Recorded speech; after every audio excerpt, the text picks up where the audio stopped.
ইডলি ধোসার সঙ্গে খাওয়ার জন্য জেনারেলি যেই হোয়াইট চাটনিটা সবচাইতে বেশি জনপ্রিয়, সেটা আমার আবার অতটা প্রিয় নয়। কারণ হোয়াইট চাটনির প্রধান উপকরণই হলো আমার অত্যন্ত অপছন্দের নারকেল।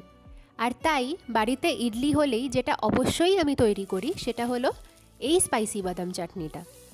কড়াইতে 1 চামচ সর্ষের তেল গরম করে তাতে বেশ কিছুটা শুকনো লঙ্কা, রসুন ও পেঁয়াজ দিয়ে হালকা ভেজে নাও। পেঁয়াজ নরম হলে টমেটো কুচি, কারি পাতা ও বেশ কিছুটা কাঁচা বাদাম, কাশ্মীরি লঙ্কা গুঁড়ো ও নুন দিয়ে ভালো করে ভাজো। টমেটো গলে যাওয়া পর্যন্ত নেড়ে আঁচ বন্ধ করে একটু ঠান্ডা হতে দাও। তারপর আর কি, মিশ্রণটা মিক্সিতে সামান্য জল দিয়ে মিহি পেস্ট করে নিলেই রেডি স্পাইসি বাদাম চাটনি।